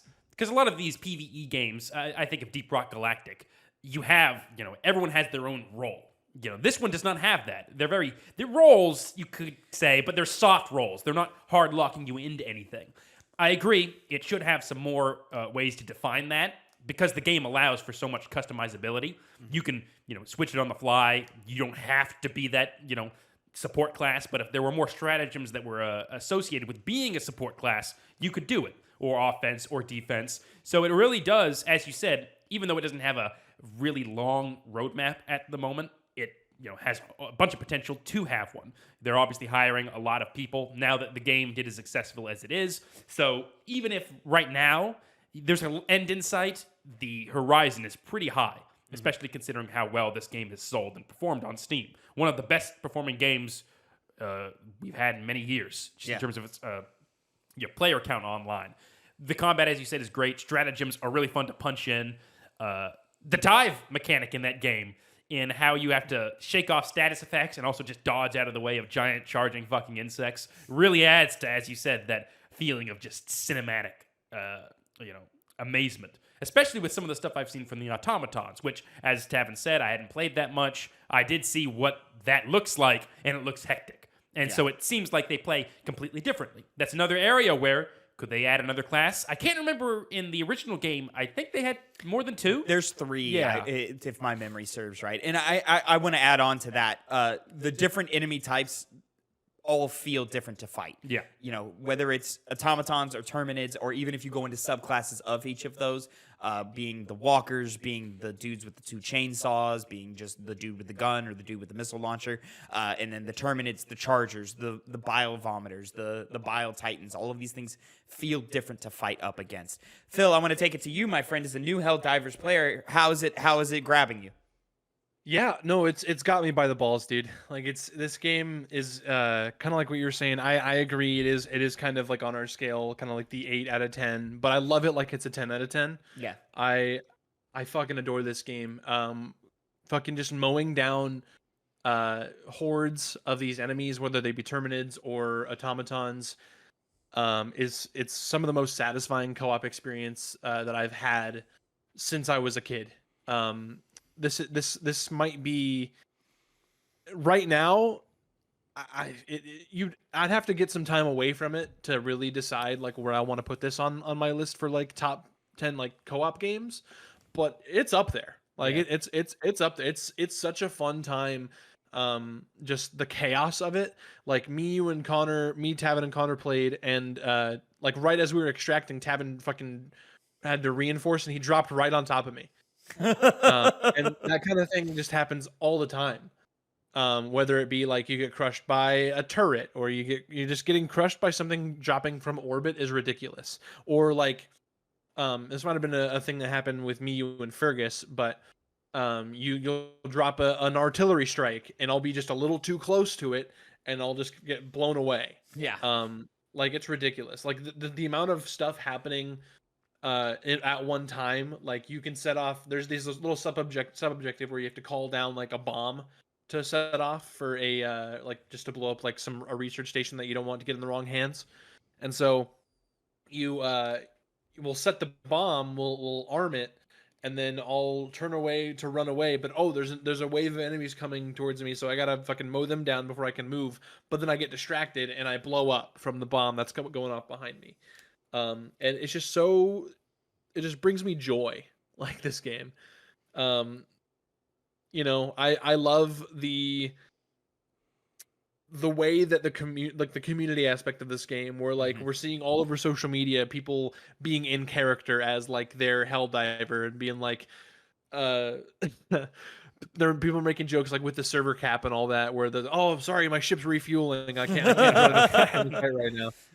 Or like if a bunch of people were going to fight this one defense mission, and one person you can see like in real time the amount of people on a planet doing a certain mission, and like what are all these people doing over here in these like safe planets? Like we need help over here. Damn it, Yeah. we need help at this planet. People just trying to farm XP and all that.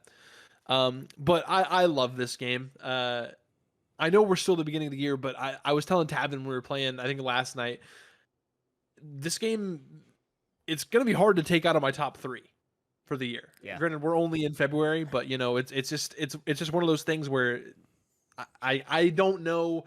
Like Tavin said, who knows the lifespan of this game? Who knows like what else they're gonna bring down the line? Because this is a live service game, so hopefully they do more.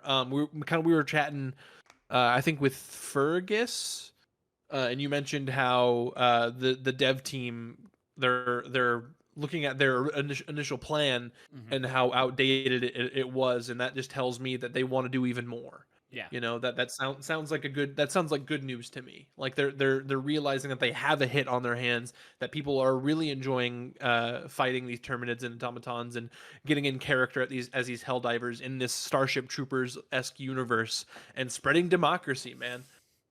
It's super fun. Yeah, and to jump off of that, like I think long-term success on this game very much depends on how fast they can strike while the iron is hot. You know, how quickly can they get a third faction of enemies out? How quickly can they put an event out? Something small, something quick, something that they can capitalize on. How much cosmetic stuff do they have in the backlog, if they have any in the backlog, that they're going to be ready to put out next month or whatever for a new battle pass or just new things in the store that you can grab. How much does the assaults from when, you know, right now we're doing pretty okay pushing everything back as a community and so forth, but you know, in another week when they say, hey, Terminids gained ground on you because they had a mass population growth or whatever in-game reason they have for it, right? How engaging will that be for the audience to go, oh shit, we got to go over there right now. Everybody log on, we got to go. How much does this community care about the progress squash of the some bugs? Yeah, of the war effort. You see, you would have to, you know, jump in here, Tavin. I remember going off memory from the first Helldivers, it was always just a matter of going sector to sector and just eliminating the enemy. It never seemed like they were pushing people back. It just kind of progressively went the way of the human side, and then it would eventually reset. It's much like how it is now, where it's just hey, there's a push and a pull. You know, right now the automatons are pushing us, right?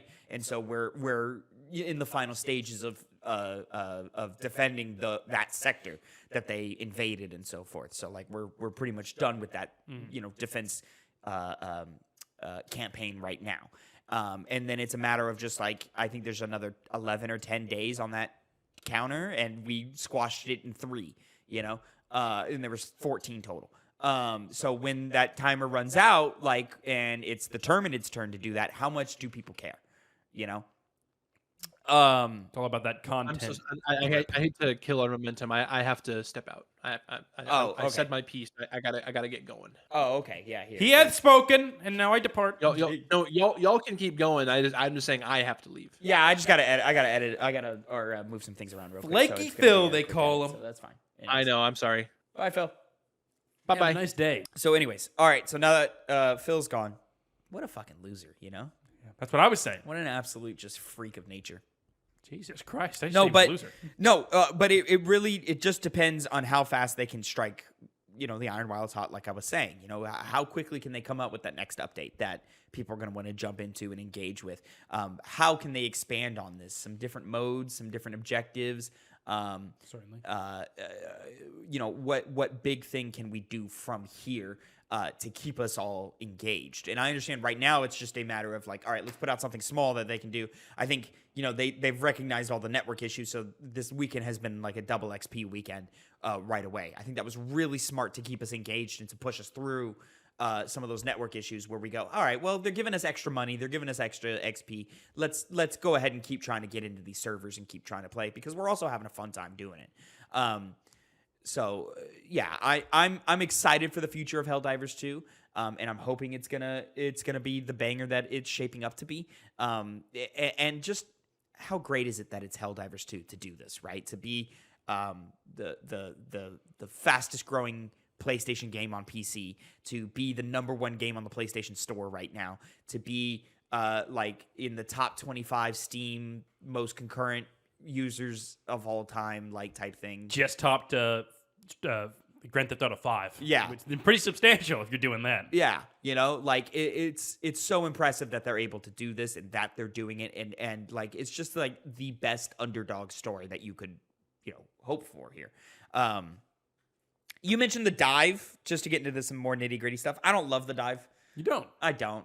It's too hard to get up out of it once you do it, and it doesn't always feel like it saves me. It just kind of delays the inevitable. I wish there was just a combat roll that I could do, but I understand it's supposed to, like, that is the edge of Helldivers, which is what kind of makes it so great. I mean, I feel like if they would make it too easy to recover, you'd be able to dodge most things that game all the throws at time. you. So yeah, it's a difficult balance. Just as of right now, I just don't love it. Like I do like that diving gets you out of like different status ailments. Mm-hmm. So like if you're slowed or in acid or something, diving out of it, pretty much kills that status ailment immediately, which is nice. It's just when in the heat of the moment, I don't feel like it always works the way I want it to work.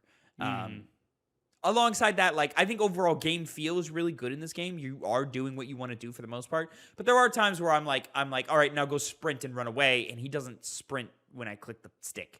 Like there's something off there or something. I don't know if you felt that too or at all. I personally hadn't. No. Real quick, I just want to jump back to the dive for 1 second. It also does bring tons of comedic effect to it, which adds to this whole reason why the game is as popular as it is, because, obviously it's nice to join hands with friends and fight against a common enemy, but you kind of like to see those guys fail miserably while doing so, and the dive helps that along. Yeah. Also, being able, it does take a pretty good amount of effort to get up from it when you dive, so one of the things that I think the game wants you to take advantage of, I do, is to use the shoot on the ground mechanic, because you dive, and if you time it to a point where the enemy is close to death, or they possibly are, you can dive and just unload a bunch into them, usually getting better access to their weak points by doing so. So it's kind of a risk-reward type situation if you use it in the correct way. That's fair. That's very fair. Yeah. I just can we just talk about how excited I am as someone who played the first game? Didn't play as much as I would have liked to because it didn't catch on in our friend group. But as someone who adored Helldivers 1, just absolutely adored it. How exciting it is that Helldivers 2 is having such a big moment right now. That is insane to me. Totally out of left field. Totally was not what I was expecting to come from Helldivers. I was expecting, all right, this is going to be cool for a couple of weekends type game.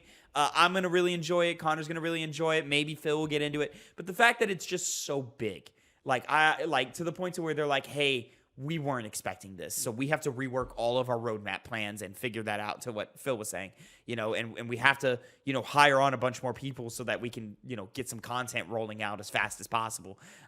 It's exciting, and I'm just excited for more and for the future of it, and I hope they build out in some really cool and interesting ways. Can I get a stratagem, Connor, where they give me a backpack and I can dish out temporary armor? Something that I can come in. Hey, my shield broke. Hey, Tavin, come hook me up real quick. And I come over and I press a button, and now you've got 25 more hit points or something like that. However it breaks down in the scale of balance, something like that. Yeah. Or I'm out of. You kind of get it with the supply pack anyway, but maybe you limit the supply pack to just ammo.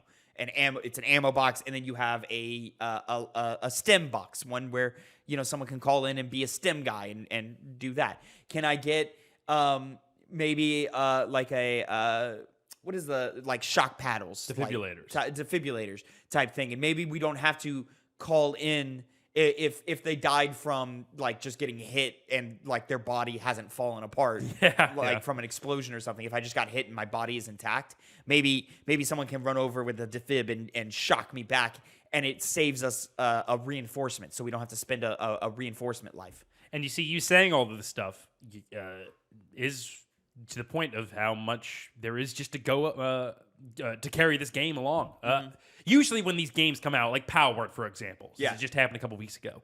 It got a lot of players, similar to Helldivers 2, but people weren't really like, what's going to happen next? What's later on down the road? Yeah. Because there wasn't really much to see. And, I even go back to something like Elden Ring. People loved Elden Ring. It was like all over Twitter when it came out. But once again, besides people like me who were just, they always make great DLC. Wonder what they're going to do next. People weren't looking forward to what they have just beyond the horizon. Helldivers 2 has been able to do that, amazingly. Yeah. Not even when they plan to do so, just on the game itself and how they tease out equipment, how they tease out upgrading your ship and whatnot. And the sky's the limit. Yeah. And everyone recognizes that. And very rarely do you get that effect. Like, your imagination just immediately starts coming up with ideas of what we could do in the future with this, with stratagems and how you can add more stratagems and so forth, and how it can seamlessly fit into the thing. Maybe there's a stratagem. Currently, there's a stratagem right now that you bring in, and a little dome shield appears, and that's great for fighting the automatons. Doesn't work so well for the Terminids. What can we get? Can we get one that comes in and there's a radar effect and it puts an outline along on every enemy within a certain radius, and now I can see these enemies through walls. I can see my teammates being chased by these guys, so I know that, he is in trouble. Let me go run over and help him, just to give me some more information when I'm in the heat of battle. You know, things like that, just to give us more information. Can we dedicate a guy to being, hey, you're the orbital guy.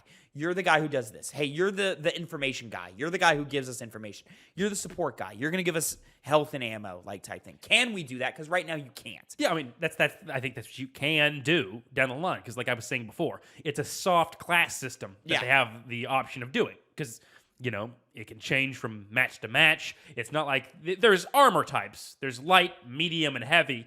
And as of right now, that's the only real hard line. Like, you're the light person or the medium person or the heavier person. But being able to come up with new weapons and stratagems, as you lined out some pretty great ones. And that was just off the top of your head. Right. Yeah. And it's just the excitement of that, of how it keeps going. There seems to be at least a third faction of enemies coming by the way they have the map set up, because they have it's seemingly split into thirds, but the bottom third is empty. It's a radial wheel, whatever, and in the top right is the Terminids and the top left is the automatons. It's not a 50-50 split. There's empty space at the bottom. So is there something coming? That third enemy in Helldivers 1, was it a fucking were they like androids? Were they like augmented humans that were separated from the Helldivers universe? What do they call themselves? Let me find it. Helldivers 1. Enemy types, yeah. Bugs, the Illuminate, and cyborgs. Cyborgs, yeah. So it was cyborgs would be what the automatons are now. The Illuminate are the things that we don't know of as of right now. And that's the thing. 3 weeks from now, do we drop the Illuminates? And that's how, instead of it's the automatons pressed in it, because they started the map with Terminids were the closest, so everybody focused on that, and the Terminids are also the kind of they're the easier faction of the two. They'd still have their difficulties, especially as you get higher in the difficulty tier list, which I also love how they did difficulty in this game by unlocking different levels of difficulty. They start you off on, it's not even called easy. What's it called? Tedious, I think, or something like that. And then every time you beat a campaign, which is usually 2 missions, dedicated to a certain sector on a planet or whatever. That's really in the weeds. But after you beat a campaign on a difficulty level, you unlock the next one, and then the next one, and there's 9 in total. And they just keep going higher and higher. Right now, me and Phil just did our first campaign on level 4, and level 4 was kicking our asses. So the fact that it just keeps going, and there are enemy types and variants locked off to higher levels. So as of right now in level 4 and in level 5, there are Terminids, which are insects, basically, who can turn invisible. Yeah. And, you can still see them. They're still pretty easy. But, if you're not paying attention, if you're focusing on the horde that's in front of you, this little guy who's running around in the background and, you do a little bit of damage on him and he runs away. And then he'll go invisible and come back and sneak up behind you and stuff like that. What is beyond that? Yeah. And to that enemy type, you also have variations in how levels look. So when you have more of the hazy missions, there's a bunch of dust clouds and whatnot, those guys become exponentially stronger as well. Yeah. And so what other ways can they influence the environment to make certain enemies that might otherwise be kind of easier, harder? That's a great point. Yeah, but also to piggyback off your point, that also ties into the enemy varieties they can do. Not just the factions, but like, there's tons of room that we haven't tapped what into. new Terminator can you bring in 3 months from now that Yeah. changes the entire like what is the word I'm looking for? Like what new Terminator can you bring in 3 months from now that's going to change how the battlefield plays out? Yeah. You know, like, oh shit, this guy has shields and shields his homies, so now we have to kill him first to get the other ones. Or one that's kind of in the same alien vein, based off a movie. Kind of creatures like the Tremors. The Tremors works. Yeah. Things burrowing under. You can't hit them until they come up, so you have to make use of that dive to time it right. Yeah. To where they have themselves exposed. Small And things then like that. on top of even that, what if we get to a point where we start mixing it? Mm-hmm. What if there's a planet that is just engulfed in a three-way war between Terminids, automatons, and humans? You know, and what does that look like when the Terminids and the automatons are fighting each other, and then you jump in, or vice versa? You know, what happens if I'm fighting a horde of Terminids and then automatons drop in and start lasering me? How does that change how I react and all that? All of this is exciting to just think about the potential of it, and you can see the growth. Pat, you brought up Power World. You do see growth in Power World and directions in which they can go, but it doesn't feel like it's going to have a like dramatic impact on the gameplay of that game. Like that game is one of those, we played it for a few weeks, had a great time. It's fun, it's gimmicky, it's cute. But you know, we got to a certain point and we moved on, like type of game. Whereas, and I'm not saying I'm done with Power World. I still want to go back and play Power World. I just don't have time right now. But Helldivers is one that it's like, oh no, like maybe Phil drops out for 6 months or a year, and you and I keep playing or something, and then we go, hey Phil, they mix and matched the enemy variants now, so now you have to fight both of them at the same time. You think that's not going to make him go, oh shit, they did what? No, let me get in. Hold on, let me load it back up. Let's go. Let's drop. And it's just so fun and exciting to do all that. It's just as of right now, it's not bare bones content, but there's definitely an element of like, I wish there was a little more here. You know, there's plenty right now to have a very enjoyable experience. Again, I'm pushing 30 hours, and I don't see an end in sight for me. Like I want to keep going for another 30 hours. And get better and grind out things and get that next assault rifle that's on the next page of the battle pass and stuff like that. Battle pass, they designed quite well, where it's built off of it's not a linear battle pass where it's like you get this item, this item, this item, this item. It's set up in pages, and I think Fortnite's doing this now, where there are, I don't know, 10 items per page, and there's always the 3 cosmetics being the helmet, the cape, and the armor.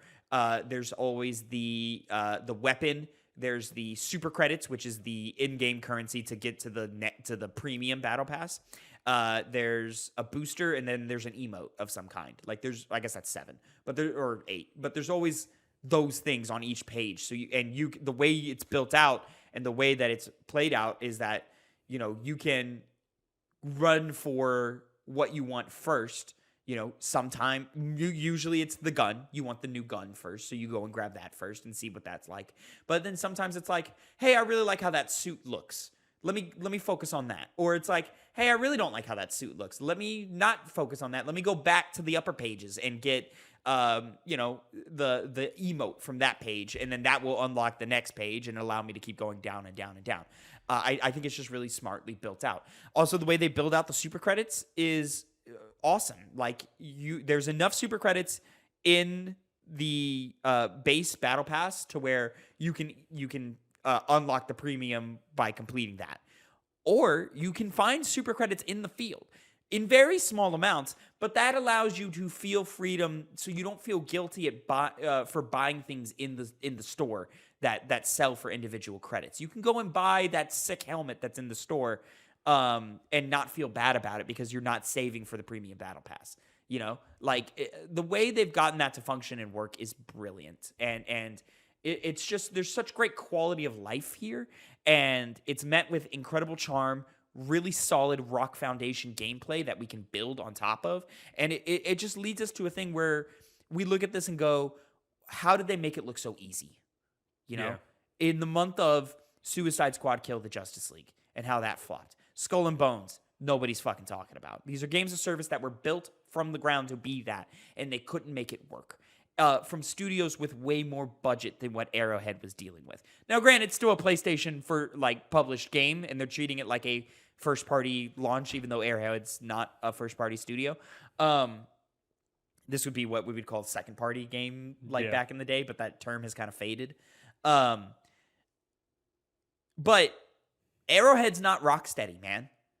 Like, Rocksteady's way bigger, got, a lot of fucking talent, and has way more budget. And they had the DC branding alongside with them, and they couldn't get it done. And you see, that's kind of a topic of live service games nowadays, because we've seen path to success with those kinds of games, but it's not something that you can just engineer. It has to get taken by the people. Pal World, we keep talking about that. No one expected that to be as big as it was, and yet it was.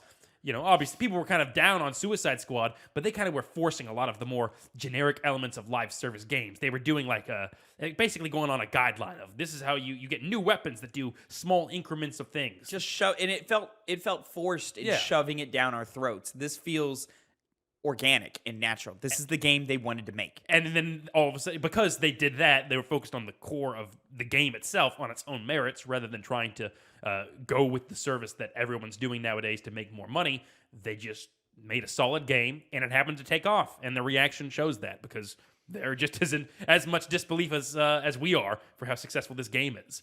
And that's just how the cookie crumbled. It's from Helldivers, dude. Yeah. Never would have expected that. Never would have expected this from that, And you have to be thinking over at Sony and PlayStation, they got to be like, oh, shit.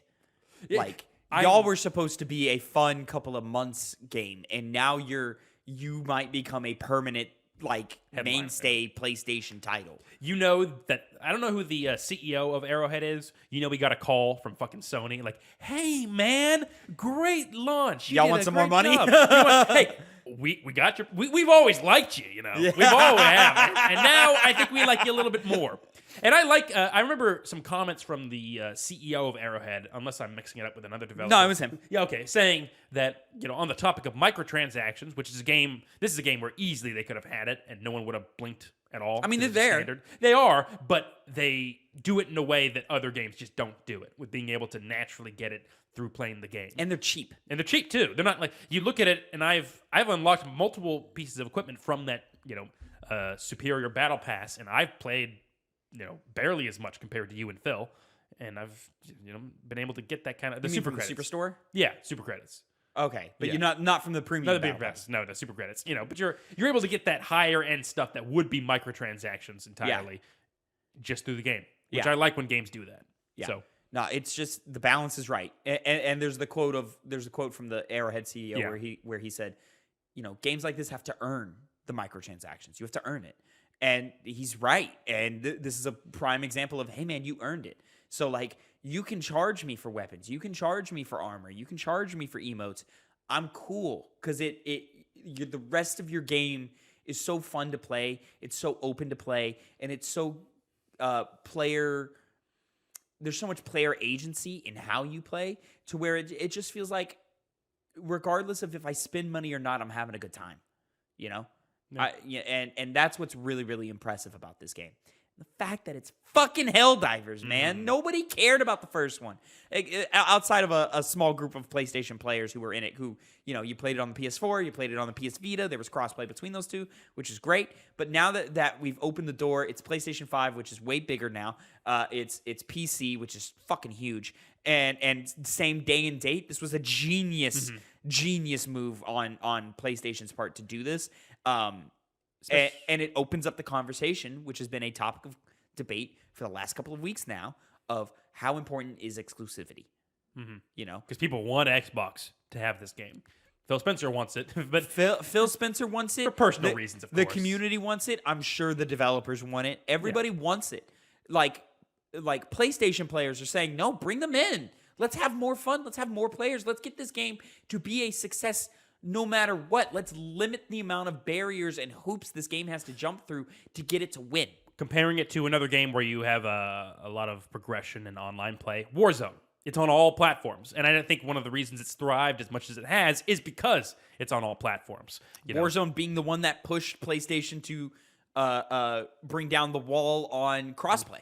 Yeah, you know? yeah, there was. Mm-hmm. So, like, is Helldivers the one that makes PlayStation play nice with the other guys? Because right now, PlayStation's the only one who's not playing nice at all. Nope. And is there enough fan outcry? Guys, hit the social medias. Talk to them. Tag the PlayStations. Make them hear you. We want Xbox to experience Helldivers also.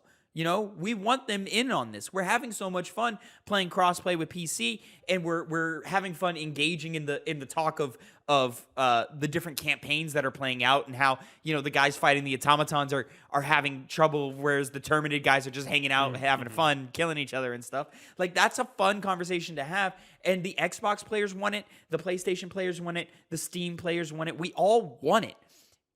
We need to talk to them and make sure they know that this needs to happen.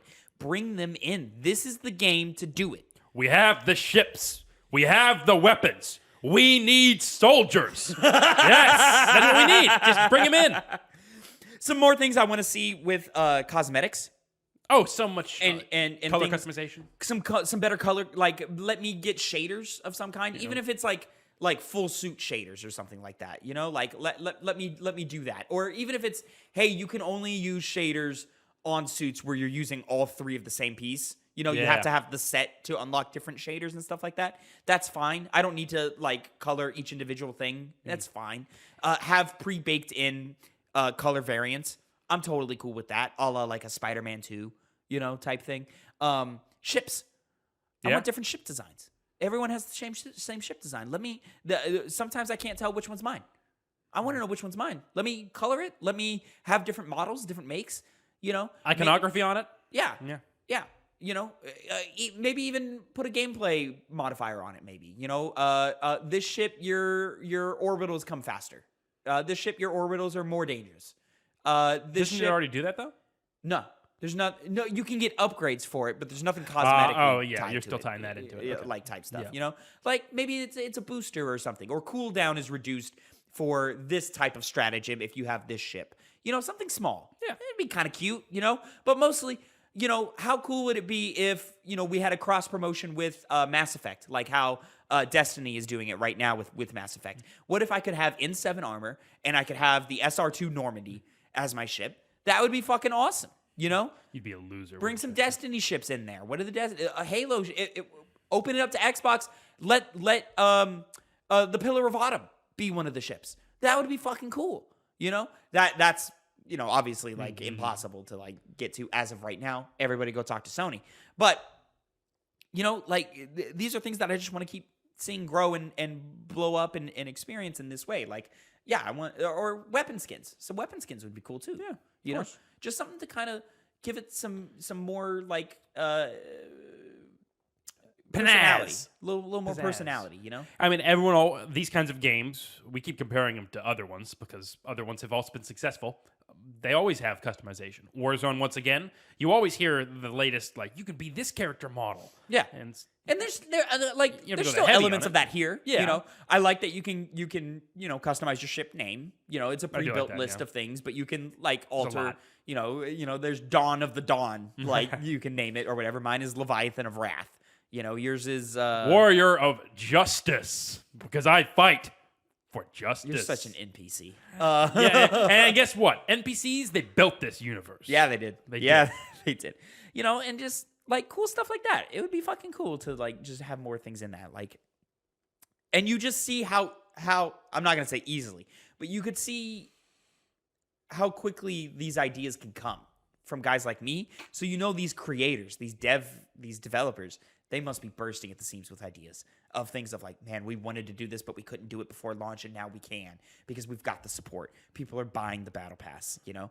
Yeah. It's happening here. Like, and, you know, all these headlines of it finding major success, it's got to be, wow, Sony, get on it. Like, come on, give us more money. Let us do things. Like, let us upscale our staff and stuff, like, because we can do it.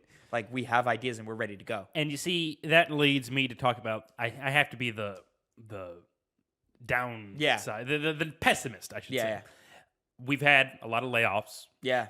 We had an entire trend of hiring a bunch of people to, make these games. Now these again, past couple years. Arrowhead independent studio. They are independent studio, but they are hiring 100 people or around that much. Yeah. And so it's good right now, but what if that momentum dives down substantially? Which it will. Yeah, it will, but is it going to result in massive layoffs? Is it just going to be, it's going to be all good sounding right now, but just have you would hope negative ramifications? You would hope at the end? the staff up is contract work of like, Yeah. hey, we're bringing you on for a year or two. If we want to do more after that, maybe we'll have that conversation. But right now, we need just workers to knock out content. And that's probably the best way to go right about it. now. I would hope so. I hope they're doing that. I hope that's where they're going with it because as great as the success is right here or right now, you will see a dip in player counts. It's going to happen. It'll probably be reduced by 50, 40, 60%, With the current problems of server counts, probably a good thing overall. Probably a good so thing. more people can play it. Right. But again, look at that. Even if you cut the success in half, what was the expectation of player count? Mm-hmm. If you cut it in half, is that still more than what you were expecting at launch? Probably. That's fucking nuts. They have to limit it to nearly 500,000 players on servers right now. I know I'm doing it a lot. I'm just No, excited. that's fine. It's fine. For audio listeners, a little bit of spit came out of my mouth and hit Connor on the little arm right there. You poor little boy. Anyways, but no, I think we have a good story here, and I'm hoping it will stay that way. I'm excited to see what the Game of the Year conversations are going to be because this is going to already enter into unless some other game hits and replaces this in terms of the perception. And that's my thing is I don't want to get too crazy right now, and I still loved Prince of Persia so much. Prince of Persia was really, really fucking good. But we're still so early in this year, man. Mm-hmm. We can't talk about this being in the Game of the Year conversation right now because we still have massive games coming out. Though we did talk about earlier on the podcast about how PlayStation doesn't really have a lot in their guns to fire. So they've got a outside of Rise of the Ronin and Stellar Blade, they've got a pretty empty year. There's not a big killer IP game this year. There's not a Spider-Man. There's not a God of War. There's not a Ghost of Tsushima or a Last of Us. I imagine Last of Us multiplayer was supposed to come out this year. It definitely was, and was supposed to fill that slot and get us through this year. But now it's gone. So what do? Save us, Final Fantasy, please. We'll find out. Yeah. I don't think it will. But what do we do with Helldivers now? And how much marketing do we give to Helldivers now? Let's blow it up. I mean, marketing for that game is easy as hell, as they've kind of already shown. Just Well, dive into the democracy. Was it because you and I watched every goddamn State of Play and every PlayStation whatever, and every time you and I walked away with the same message of, hey, we're just excited Helldivers 2 is happening, but is this still going to be Helldivers? Yeah, it's more of the fact that they have the theme of being Starship Troopers-like, and that just kind of already baked into that. But that wasn't IP. in the marketing pre-launch. It was not. It's no. in there But now. Yeah. Now it is, but pre-launch it wasn't. Pre-launch it just looked like your basic third-person action game or whatever with squad-based mechanics or whatever. It looked generic. And now that people have played it, the word has gotten out, people get it. It's blown up and had this success, but there wasn't a State of Play with a Starship Troopers-esque trailer attached to it. You know, now what happens in June? What happens in August? You already see it with that ad they did of getting the etymologist on there to talk about the bugs. That was awesome. I'm done. I'm not talking about the bug. I'm here talking about bugs, not and propaganda. how it's in propaganda. It was a beautiful ad. I love this game. I'm so excited. Ladies and gentlemen, let us know how you feel about Helldivers 2 down in the comments below. Let us know all your thoughts and feelings on the game and how much fun you're having. If you're having fun, what are your complaints? Are you having complaints about the game? Obviously, networking issues is a problem, but that'll get settled with time. And what do you want to see from the future of this game? Make sure to ring off down in the comments below. And make sure you like, subscribe, and share it with a friend because we really, really do appreciate it. But until next time, have a great time. And Connor, say goodbye to the people. Goodbye. Goodbye.